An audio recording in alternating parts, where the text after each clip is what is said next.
Hello, everyone, and welcome to the Creative Society TV. So today's episode is very special because it's the first one after historical conference, Creative Society USA. It was the first time we did something of this scale locally, specifically for Americans, because I feel like America is very special country. It's been always the most progressive state, and people were always pushing it forward when it comes to freedoms, when it comes to prosperity.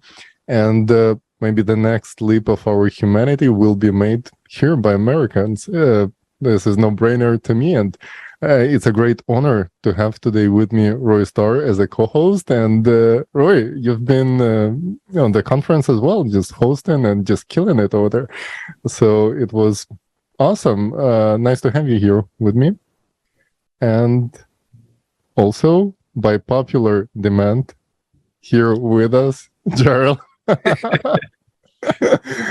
Awesome have you with us, brother. I know you was trying to make it to the conference as well, but of course you have a kid, you have football games. By the way, congratulations on making it to the playoffs now.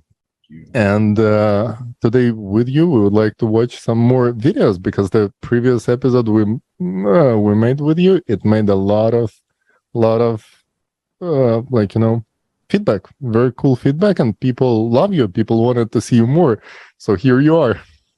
Awesome, man. I appreciate that. I love everyone who watched.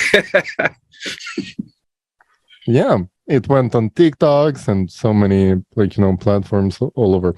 And I know you're into economy. You're very passionate about stock markets, about what's going on, and I know you've been talking about this.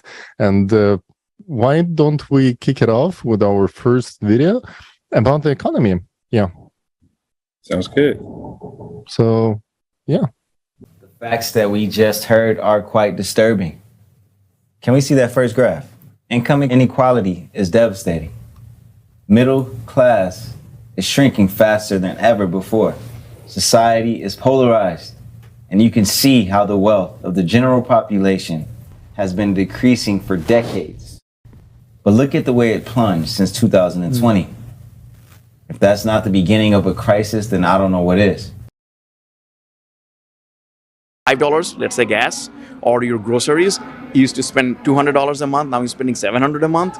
It's not sustainable. When it comes to the cost of rent, home buyers, it's getting tougher and tougher to be a home buyer. You got all these corporations coming in, buying residential homes, making it tough for the regular mom and pop people trying to become a homeowner. So that's making it tough for the American dream to become true. If the prices raise the way they are, where are people going to live? Well, I think a lot needs to change economically with respect to class and the redistribution of wealth, our tax system, the way our government operates. Well, I would say just time freedom, financial freedom, because everything that is revolved around money. And I feel like if we just have more freedom in that sense, then we could live a lot happier life and also lead the new generation to generational wealth. When you don't have the financial freedom, you are giving up on many things that you might be able to do otherwise. Economy. No inflation. The first thing that will happen in the Creative Society is writing off all debts and loans from private individuals, abolition of real estate taxes and personal property taxes. There will be no loan interest rates. We will start with a clean slate. All of this will be possible due to a new format of economy that will be designed to benefit the interest of every American. It takes the financial burden off of every family. Once you learn about the Creative Society, visit the website creativesociety.com and click the Join Us button. The faster the majority of the population is informed, the sooner we can form a public request or an electoral demand. Only then we can get to the next stage of implementing the Creative Society at the legislative level. Hey, so we just saw this video. It's a short clip of different parts of the conference. You've seen, first of all, the graph of general wealth of Americans. And you know what's funny? The salaries have been rising, but the actual wealth, what people can afford, it's been decreasing. That's quite shocking. That purple line you see over there, that's the amount of wealth that belongs to the middle class, and it's been shrinking since like 1989, like constantly. So this is something I was like, wow, it didn't happen yesterday. It didn't just start yesterday. It's something's wrong with the system itself. If it makes our people poor instead of like generating more wealth. And then the second thing, we went to the streets and we were asking people, what do you think of it? And like most of the people were concerned about economy. That's the main topic, I think, in today's America. What do you think? Right. I totally agree. The thing is though, the sad part about it all is that we are all now just starting to figure this out. This thing has been going on, like you said, even before the mid 80s.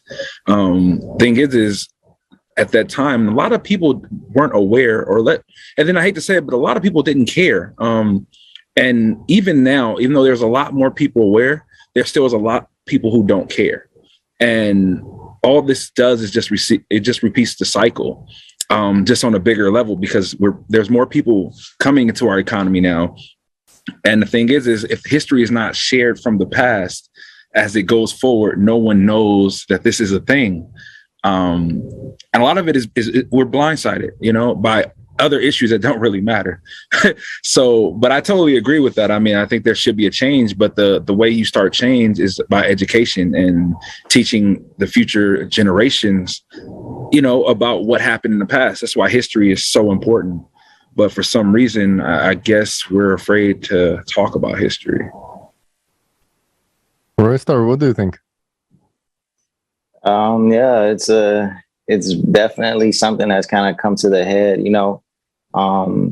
Major economists could probably tell you better than I, but we all know that for a while they played so many games with the economy, like just to, get an instant gratification type of model, where they would raise a rate here or lower a rate there to get some type of instant gratification from the economy. And I feel like now it's at a point where all of it's coming to a head. It's we're paying for those times where we manipulated these numbers, and it's all coalescing, as we can see. Yeah, so I know you're both into economy. RoyStar is more into real estate market.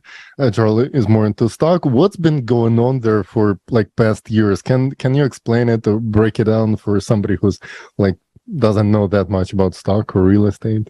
What has been happening? Why did it spike all of a sudden and then drop like it did recently? Well, you know what? As long as I've been in the stock market, and it hasn't been, I wouldn't say 10 years, but I've been in the stock market for some time. It's a game. And literally, I don't really know that much about housing market besides, what some of my friends tell me and what I see, but they correlate. And then furthermore, though, so far as the stock market is concerned, it literally just does the same thing over and over again. Like it's literally the same thing. And technically, the way that I view the world is all based on the stock market. And this is meaning not just in money. This is in how people act. This is in behavior patterns. This is in everything. I forgot who's this author, but one of my favorite books is The Psychology of Money. And what it does is it focuses more on the behavior behind the money. And to me, stock market is money. So if you can understand the mindset of people that are playing in the stock market, you can technically understand the mindset of people who live in this world. And I feel like everything is a circle. The way that you win is by finding your place in this circle. Because if you can find out how you can be in the up and up of the cycle before it does it again, you'll be ahead of it when it does it again, because it's going to keep doing it. And that's unfortunate, but that's the way our society was even brought up in the beginning. This is even back from Christopher Columbus. And we know he wasn't the first, but I mean, just in general speaking, this has been going on. So literally it's just a cycle. That's all I see in the stock market. So when it goes down, it's like, it's supposed to go down and then it's going to go up. And then it's going to go down again. It's just the cycle. This is how it happens. RoyStar, what do you think? Is there a different way out to actually change the system to benefit most of the people, or is it just gonna be this gamble, and whoever sold on time and whoever invested on time are gonna win? Because it seems like general population, the wealth has been decreased. That's the weird part about this graph we just saw, that it seems like, yeah, there are cycles, but again we see the trend, that the trend is like constant decline of this general population wealth. Like, is it the system designed this well to benefit a few on the expense of majority? Because that would be strange. But also, what would be the solution? Would people like speak up before it crashes again and just like, suggest some alternatives? I think if the economy was to come to another crash, it would be similar to the one we saw in 2008 or 2000, the last major one that like spiked the recession, where you see that those few who are the wealthy, they benefit off of this economic decline, and those who are not in that 1%, we all have to feel the wrath of what's to come. But I do think, to answer your first question, I think the best solution to everything is the creative society, which is basically a redistribution of the funds and the wealth that we already have in circulation.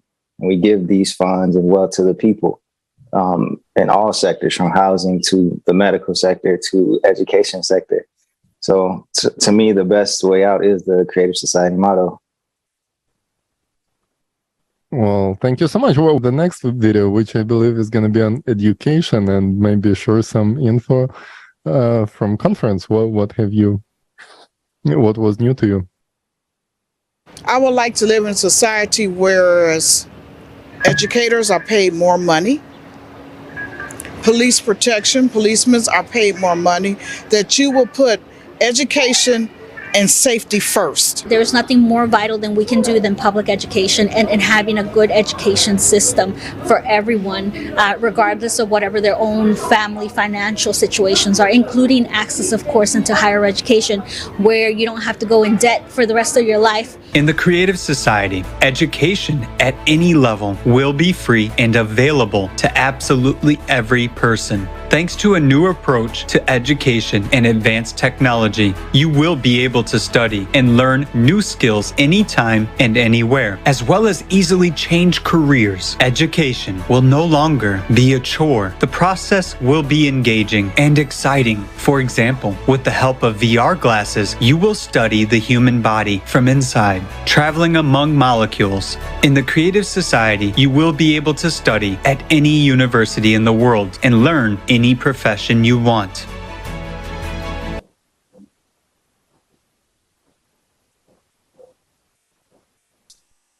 I did not have those when I was a kid, the VR glasses. That's a major game changer. But you have those now as an adult. So yes, I agree. Yeah. So you can just put them on and appear in any university at the best lectures with the best professors. Like, that's such a big game changer. Right. I agree. How do you envision it? Does it make it more affordable or more? Yeah, the video before you said that video, I was going to say that it's really cool how we're in sync on that level, because yes, I am a firm advocate of stretching out and making an equal playing field amongst all. I think to reset it in the sense where give everyone a chance to grow from the ground level. That's a great idea, and I will love that. But it all starts with education, because you can give someone $5 million, and if they don't have the education of what $5 million is or know the value of $5 million, it just becomes crap. So I think education should be first. Free education would be great, because we know America's a business, right? I feel like the number one way that America has been functioning as a business is based off of debt and loans. And a lot of the major debt comes from student loans. I like to tell people I'm debt free, but inadvertently, I still do have school loans that needs to be paid off, and I am working towards paying that. However, I do realize that that's what America is like. They have, like when another country can come and buy our debt and literally take over. That's a way that you take over our country. So I feel like us printing more money and sending out more money and having more debt is just making our business fall. And the way that, we make our business better is by educating the employees. So the only other way, and we know a lot of people can't afford a good education. So yeah, free education would be beautiful. I would love that. I think that's the ground level. However, I'm not a huge fan of VR just yet. I like the concept of VR. I like the fact that it's virtual from home and you don't have to figure out money to get to school, because that was an issue back when I was in school too, is how am I going to get to school? If there was a way that we can bridge that, because I feel like a lot of people, especially in this day and age, are so lazy that the VR thing might not be used as we would like it to be used. With me in my journey, the way that I found out my higher calling is I had to get out and start becoming a fitness person. I had to enrich my mind first. And I think on that level, being able to get out and leave is great. Now, if we found a way to incorporate the VR as well as saying, hey, all right, this is downtime from the VR, get out and go out the house, or let's find a way where we can connect VR and outside, because a lot of people, and then, human interaction is very important in life. If we're stuck inside of our house and all we do is interact virtually, we really can't enrich our minds either. That's a whole nother concept. Even with my son is homeschooled, but the reason why he does football is because I know that, yeah, homeschool is awesome because I can see what I'm putting in his mind personally. However, he still does not need that interaction, because if a person goes out into the world and not know how to talk to someone that doesn't look like them, that can become an issue in itself as well. So I think the VR, sorry to go too crazy on tangents, but I think the VR, super cool. I think the VR thing is an awesome idea, but I would like to find a way that we can have some kind of social interaction aside with that as well, or where we can get out the house and not just sit at home and eat chips and cookies and just put on VR glasses and just become more lazier as a society as well.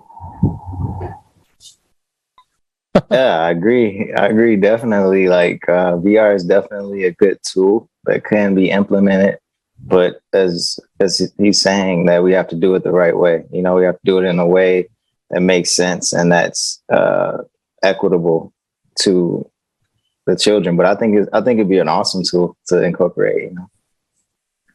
That's a very good point, actually. The technology is not the problem, it's the way we use it. And the way you said, it has to have some sort of purpose, which it's supposed to be used for, but not abused to control, to trap people in this VR reality. And what we see right now, it's working purposely to make it more addictive, to stay more on social media, to stay more in VR glasses, because the more time you spend there, the more attention you invest into it, the more profit you generate for those who trying to place commercials in there. But if the whole point of the system is not to push you another commercial to make some bucks on you, but to actually educate you as a person and make you able to enrich the society, that changes everything, the whole paradigm shift. Because as you said, just person who has $5 million, well, we've seen those with the winners of lotteries. They win $20 million and they ended up so many times homeless in the streets, and sometimes even with more mental issues than before. So money is not solving the problem. Education is the answer. You're absolutely we're in sync on this one, and that's great. That's nice to see, because it should be a no-brainer. It should be general knowledge, and super cool. Yeah, especially for people who have kids.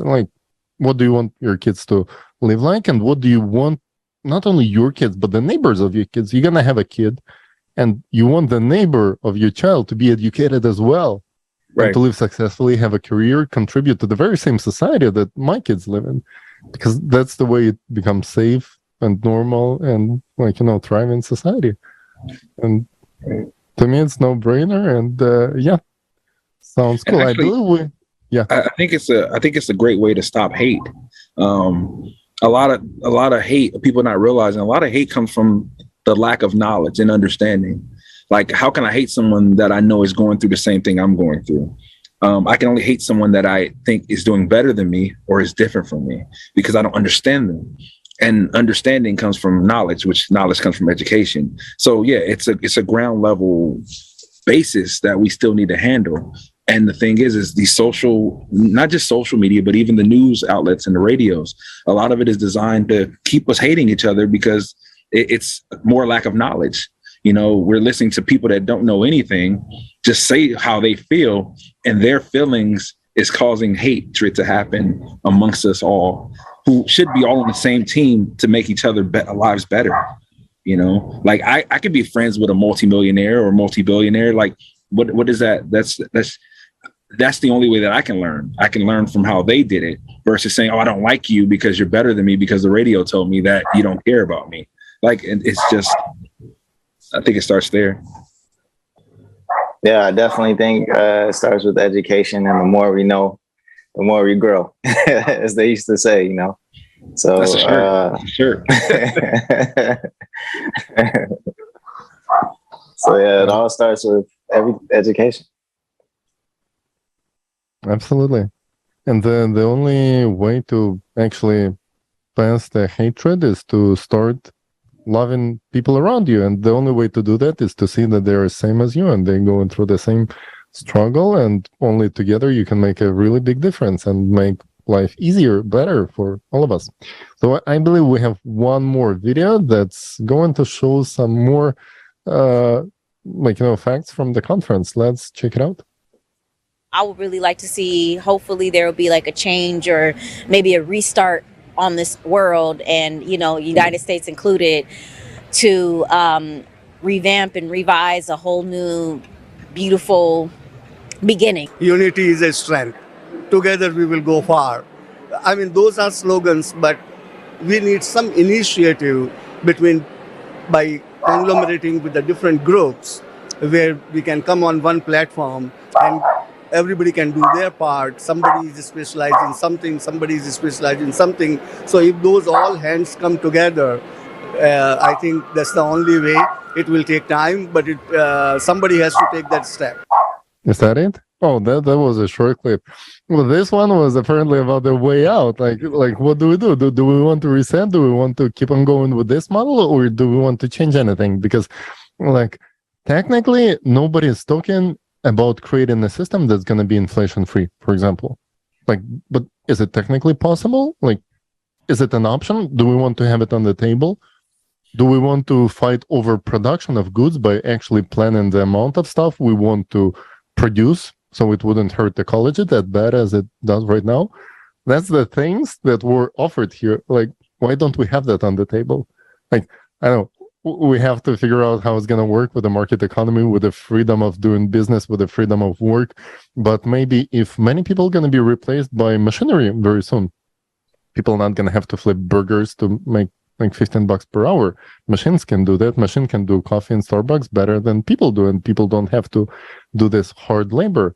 But then in that case, if we free people from work, should they be provided some basic level of income so they can survive and spend more time on education and not wasting it on hard labor that can be done by machinery?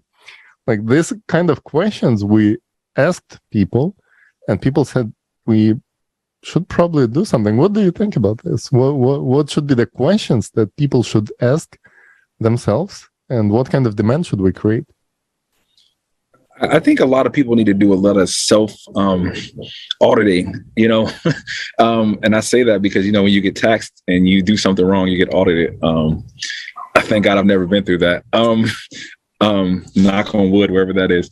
But I think a lot of people need to actually do self auditing. They need to look inside themselves and see what they've been doing for the last 10 years and where they think they're going to be doing in the next 10 years. Because, yeah, true enough, having machines and robots sound beautiful. But the thing that's being lost in that is when that happens, that means there's less desirable of people. When people are not desired, their value goes down way less than what it is now. So if anything, that's going to actually hurt more humans than help. And the thing is it could be used to help, but that's if we are trying to learn and educate ourselves now before this happens. Because why can't a human own the robots that do that? Versus losing out on jobs, like the Wendy's worker. Like I was telling my son the other day, like, because he's getting a little high and mighty because, you know, we were once homeless. By the grace of God, you know, we've did a little bit better in life, but sometimes you have to check your children. And I had to tell them, like, you don't treat them like they don't matter, because they matter just as much as we do. And the thing is if the Wendy's worker lose their job, you know, it's kind of like, you know, the whole idea of if you smash the ant and it causes a conundrum, which causes a bigger thing in the world. Like everyone needs something. And the thing is without the little worker, which a lot of people are missing out on, there is no big worker. Like it's harder to be over someone that doesn't exist. It all helps each other. So I feel like back to what that gentleman was saying, he really touched on something I was taught as a younger man when I used to do real estate. Before I got into that, I was taught out of the conversation comes the light. And that sparked to my mind because you don't know sometimes. And if there's no conversation, you can't, it's still dark. So how do you know what, and then, I mean, yeah, we could say, yeah, the rich know, big tech company know, but big tech is so big tech that the last thing they're worried about is the little person. They don't see that because everyone has their own issues. When you make when your tax bracket goes up, there's bigger issues. You know, like when you go from being homeless, I had no issues besides the fact of trying to find somewhere to live. Aside from that, I didn't care about money. I didn't care about, I cared about my child. That was it. Aside from that, I could care less. There was no struggle. But then when I got up and had to start paying rent, yeah, I had issues. Then as you get to another level, you got to worry about how you're going to play it. And this sounds weird. You got to worry about how you got to pay your private jet off, you know, and that's a purpose for that. So everyone has their own issues. But the thing is like we said previously, you know, without conversation, how can we figure out there's an issue that's going on here? Like, you know, you could sit there and say, yeah, Elon Musk, you know, richest man in the world. He knows that, you know, my uncle who lives in Compton, California right now that can barely afford his 2-bedroom is struggling. No, it's too many people in this world for him to even know or care. Like, why should he care? You know, my uncle also made some bad decisions in life. He was addicted to, you know, heroin and all that crap. But at the same time, we can't blame Elon for that. We just have to have a level where we can find a way where we can really figure out what democracy is, where we can literally come together as society.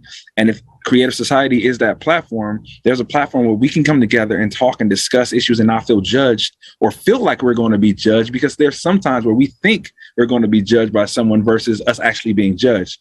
And that's the problem, the predetermined notions that we get from social media and outlets, and then this left and right and Republican or Democrat. Sometimes there's devices set up to keep us divided. If we could find a way to just cut off these devices and come together as a society, as what we were defined in the beginning when we first came to this country, we united against, you know, British rule, you know, but then when we got here, now we want to unite against each other. And it's like, yeah, I know the human mindset is always conquer, war. That's how humans are bred, and men more specifically. I get that. But if we can literally drop the ego, that's the problem. I think the solving is dropping the ego. As soon as we can find a way to do that in a way where we don't feel like we just became weak, I feel like that's when we can actually start having change. Sorry. Wow. That's so powerful. And that's exactly how I've been feeling. I feel like most of the people feel in the same way. It just takes some courage to actually say this out loud. So thank you for honesty and for being open-minded about things. Yeah, I agree. I feel like a lot of, like he's saying, a lot of awareness and education needs to happen before that next step of the implementation of advanced technology, as again, so that we know that we are using these gifts in the correct way as a society.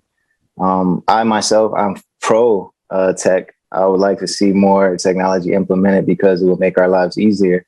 And I do think that there would come a point where human beings will advance to the step of self-realization, self-actualization once these technologies are implemented, which will definitely be a great evolutionary step for us as mankind.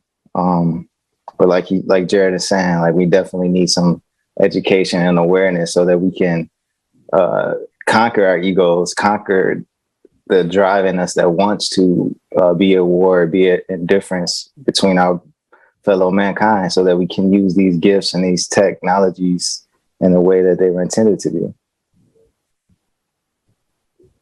Yeah.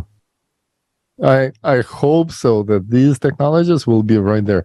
And yeah, exactly as Jarrell said, so many technologies, even if you think about it, already exist, but we do not introduce them.